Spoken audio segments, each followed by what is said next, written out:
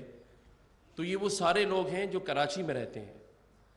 اور کراچی کیونکہ معیشت کا شہر ہے تو اسے توجہ کی بے حد ضرورت ہے، کیونکہ چیف منسٹر صاحب اور بلاول بھٹو زرداری صاحب کا بھی میں شکریہ ادا کرتا ہوں کہ ان کی توجہ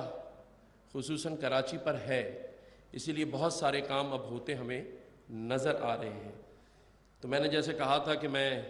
اپنا تھوڑا سا ٹائم جو ہے وہ شاعری کی نظر کر دیتا ہوں، تو پرائم منسٹر صاحب سے اجازت لیتے ہوئے ان حالات پر ایک دو شعر، کیونکہ رؤوف صدیقی بھائی بھی بیٹھے ہیں، کہ ایک عمر سے فریب سفر کھا رہے ہیں ہم، ایک عمر سے فریب سفر کھا رہے ہیں ہم، معلوم ہی نہیں کہ کدھر جا رہے ہیں۔ یہ سوچتے ہیں ٹوٹتے تاروں کو دیکھ کر، یہ سوچتے ہیں ٹوٹتے تاروں کو دیکھ کر کہ منزل سے رفتہ رفتہ قریب آ رہے ہیں۔ ایک دائرے میں گھومتے پھرتے رہے ہیں ہم، ایک دائرے میں گھومتے پھرتے رہے ہیں ہم، اس وہم میں مگن کہ بڑھتے جا رہے ہیں ہم۔ تو ہمیں اس وہم کو دور کرنا ہوگا، اور یہ سب کچھ ہو سکتا ہے، اور وہ کیسے ہو سکتا ہے کہ اگر ہم عزم کر لیں۔ اور اس پہ شاعر نے خوب کہا ہے کہ جب اپنا قافلہ عزم و یقین سے نکلے گا، جب اپنا قافلہ عزم و یقین سے نکلے گا، جہاں سے چاہیں گے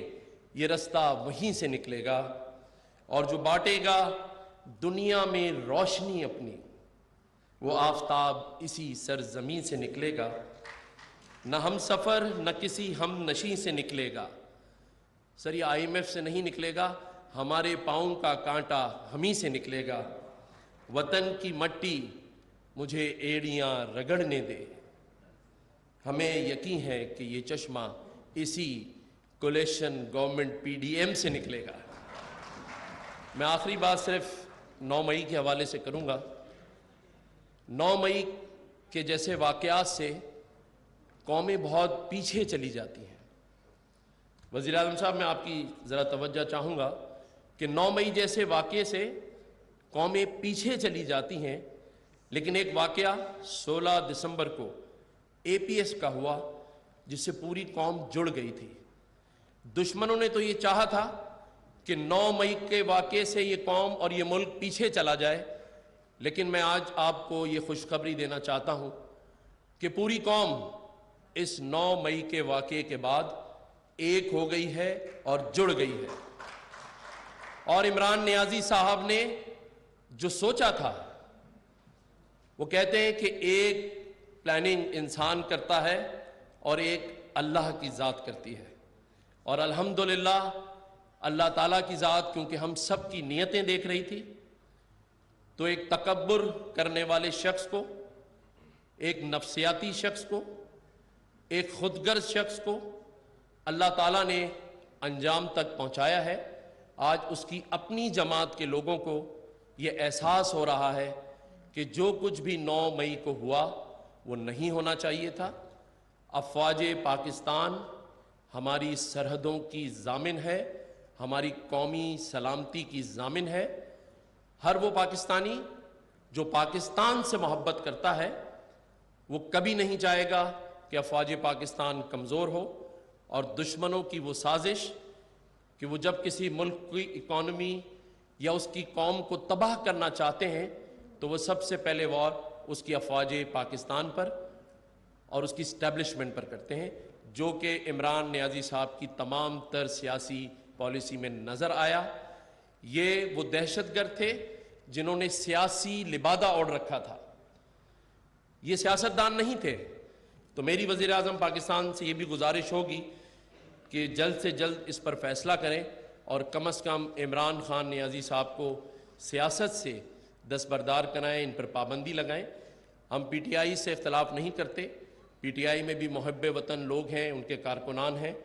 PTI کے اور لیڈران ہیں جو PTI چلا سکتے ہیں، لیکن عمران خان سے کم از کم یہ پاکستانی قوم امید نہیں رکھتی، اور میں یہ امید بھی رکھوں گا یہاں پر بیٹھے ہوئے ہمارے لیفٹیننٹ جنرل سجاد غنی صاحب سے، کیونکہ میرا ماننا یہ ہے کہ اگر یہ چاہیں گے تو یہ پروجیکٹ بہت جلد کمپلیٹ ہو جائے گا۔